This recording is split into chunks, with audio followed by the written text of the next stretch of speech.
Rebirth, I think it was. That's the That's the first Thor comic I've ever actually sat and read. I knew who he was. I was familiar with his background and everything, but I'd never actually read a Thor comic. My first one's going to be In Fear of Gods.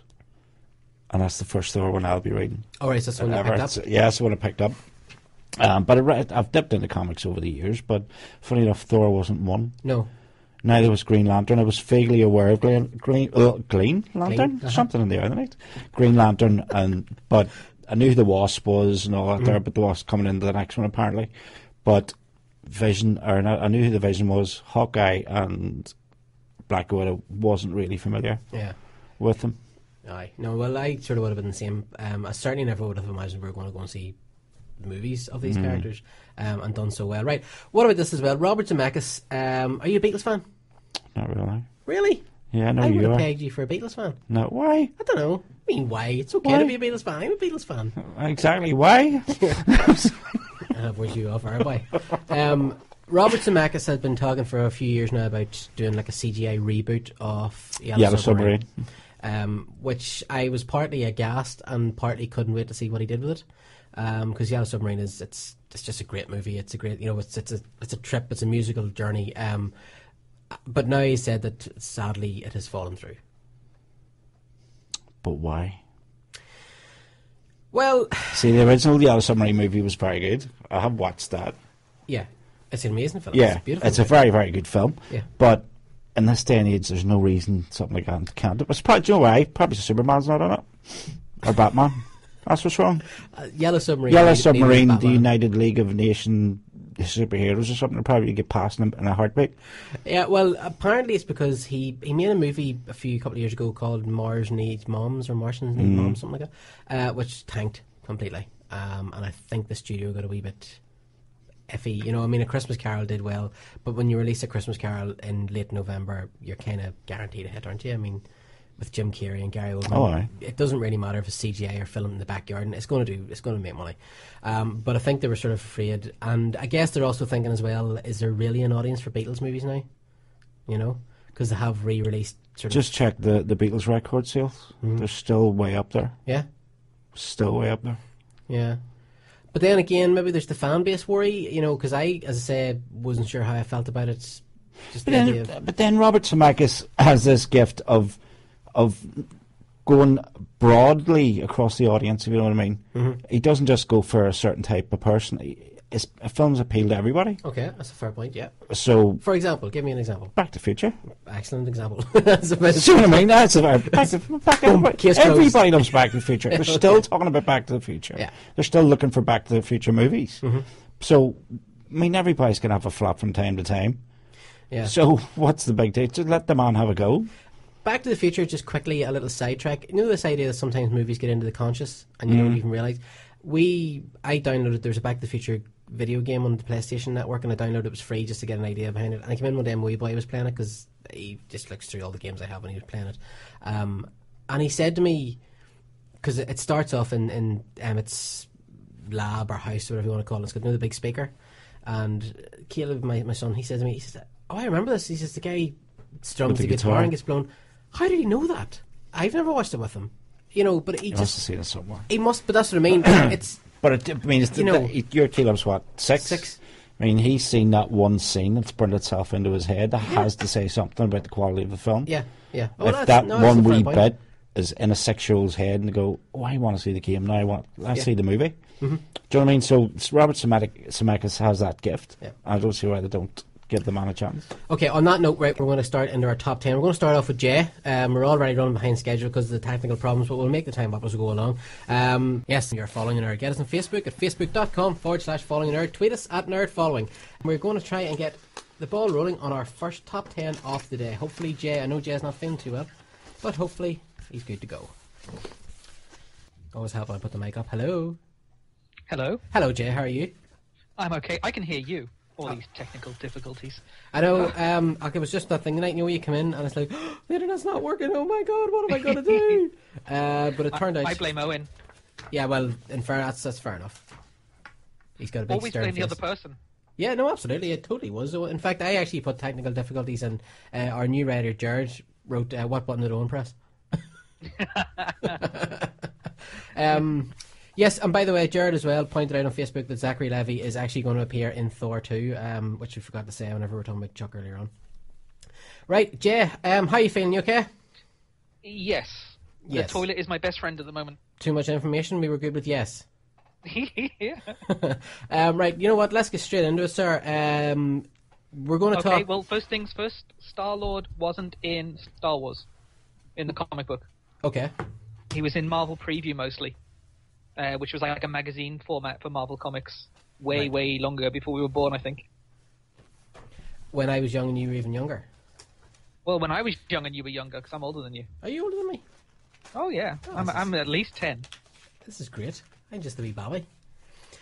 Right. You know what we're going to do? I have a couple of comic books in my top 10 as well. So what I'll do is, as I'm talking to you, I'll share my top 10 comics with you as well, and we'll do it that way. And then as the guys come on later on with movies and games and stuff, anything that I have in my top 10. Because what I have sort of done is, because you guys all have a specialised area, I've kind of done a sweeping top 10. A sweeping top 10? Yes. You like that? I do. So without further ado... Ado? Are we doing them in any particular order? I'm going to start at 10, and it's kind of comic moments rather than comic issues. Okay. Some of them are issues, actually, thinking about it. Right. Fire away. And they're not all good or bad, and I will say straight away, I have had some... I phoned a few friends on this, but considering some of them are people who work for Marvel, I think it's allowed. All right, okay. Right, my number 10 is the end of the Dandy comic. A lot of people listening may not know what the Dandy was, but it's the UK's longest running comic book. Mm-hmm. And I only found this out today. It's the third longest running comic book in the world after Detective Comics. And I'm not going to try and pronounce the other one. Okay. But in December, it reached 75 years in publication. And the publishers decided that because it had gone down from 2 million comics a week in the late 1950s to about 8,000 to 10,000 a week this year, they cancelled it and have gone online only. Mm-hmm. But, 75 years. That's a pretty damn good thing. I wouldn't imagine there'd be too many of the UK nerds here. I'm sure, Owen, you're the same, that didn't at one point read the Dandy and the Beano or the Topper or the Beezer. Did you? I take it you... Yeah, every one of them. Eagle, 2000 AD, the whole lot. Yeah. Loved them. They were kind of an institution, Jay, and guys, they kind of formed a big part of who we sort of grew up to be, didn't they? I think without the Dandy, without the Dandy, there'd be no Beano. Without those, there would be no kind of even paper comic strips. And, if you think about it, Banana Man was in the Dandy. That's where he started. Mm-hmm. And he went on to have TV series and a brief movie, a 45-minute movie. There's a lot of spin-offs from that. And there was rumours, I don't know if this is true or not, that Desperate Dan was one of the foundations for Judge Dredd in terms of looks and attitude. Right. So, yeah, so there's a lot going on. Yeah, I can sort of see that. Okay, now we're going to have to hurry along. Number 9. Okay, number 9. You will like this one. I don't think you'll like it being number 9. And it's not a comic. It's the new Batman family of titles in New 52. Okay. DC. Batman especially, it came dark and gritty and what Batman should be again. It's, the fact that one of the first issues of it had Joker have his face literally ripped off and pinned to a wall by himself. It saw the fall of Nightwing. It started a really good villain group called the Court of Owls, which brought some family ties into Bruce Wayne.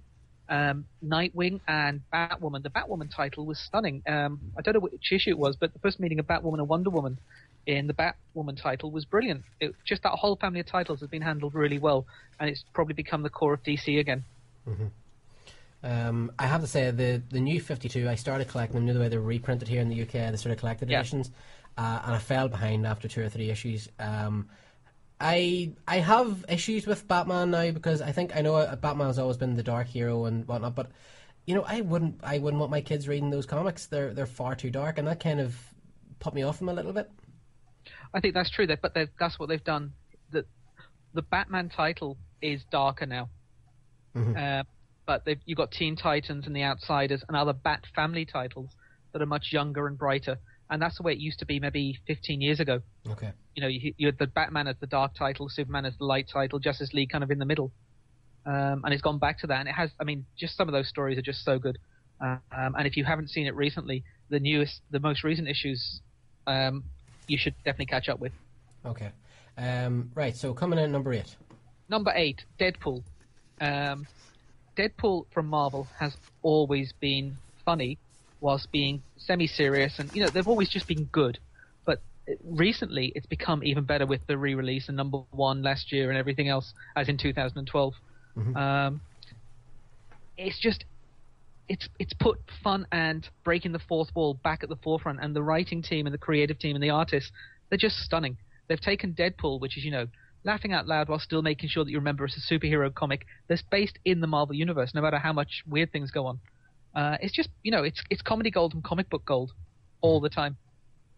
Yeah, I mean, Deadpool seems to very much in the last few years come to to the forefront. He was a character that I was hardly even aware of until the horrible version of him that popped up in the X-Men movie, and then, but now he's just everywhere. And he should.